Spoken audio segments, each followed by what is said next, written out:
নমস্কাৰ, মই সুবিতা বৈশ্য। মই আজি মেজি ঘৰত বনাবলৈ লৈছোঁ মূলাৰ ফুলৰ সৈতে মাছৰ মাথা।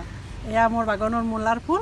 বহুতে নাজানে মূলাৰ ফুলটো যে খায়, কিন্তু আজিকালি বজাৰতো পায় মূলাৰ ফুল।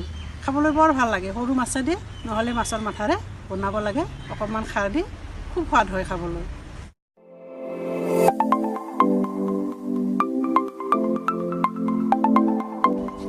আহকচোন, আমাক কি কি সামগ্ৰী লাগে মই দেখুৱাই দিছোঁ। এয়া মূলাৰ ফুল, এয়া মাছ, নিমখ, তেল, অকণমান হালধি, আদা বটা, দুটামান জলকীয়া, অকণমান খাৰ লাগিব আৰু লাগিব পানী।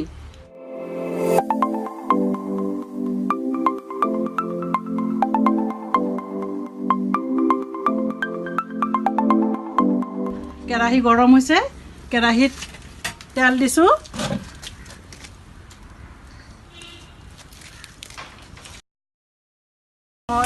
তেল গৰম হৈছে, এয়া মাছ দিলোঁ।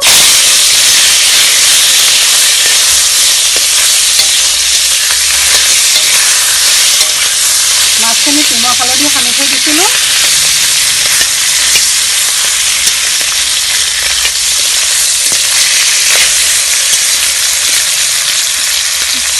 এয়া মই চিতল মাছৰ মাথা আৰু পিঠাখন কাটি সৰু সৰু কৰি দিলোঁ। যিকোনো মাছ ল'ব পাৰে, সৰু মাছ হ'লে আৰু বেছি ভাল হয়, বেছি সোৱাদ হয়। এয়া মাছ ভাজা হ'ল, খুব কাঢ়া ভাজা নাই, তথাপিতো হৈছে আৰু। এতিয়া মই মূলাৰ ফুল দিছোঁ,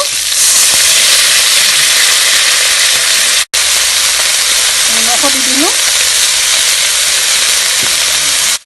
এতিয়া খাৰ অকণমান দি দিছোঁ।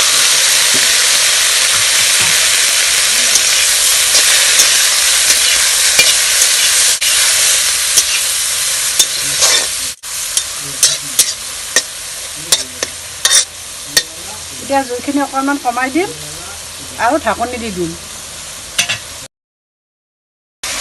এয়া মানে 5-6 মিনিটমান ৰাখিলোঁ, ঢাকনি গুচালোঁ, এনেকুৱা হ'ল।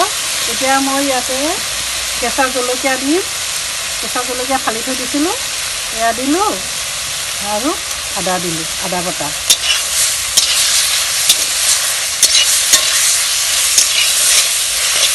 এতিয়া অলপ পানী দিম, এয়া পানী দিলোঁ।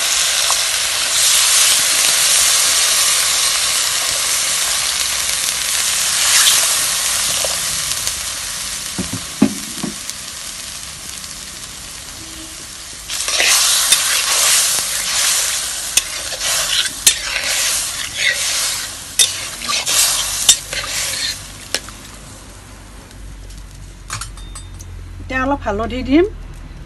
হালধি বেছি দিব নালাগে, পৰিমাণটো অকণমান দিলে হয়, কাৰণ খাৰ দিয়া গৈছে নহয়, ৰংটো বেছি কাঢ়া হ'ব। নিদিলেও বগা হৈ থাকে, অকণমান দিলে ৰংটো দেখিবলৈ ভাল হয়।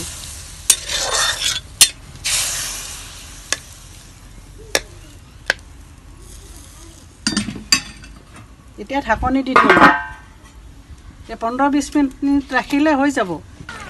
এয়া মোৰ আঞ্জা হ'ল, ৰংটো এনেকুৱা হৈছে। এতিয়া মই নুমাই থ'ম।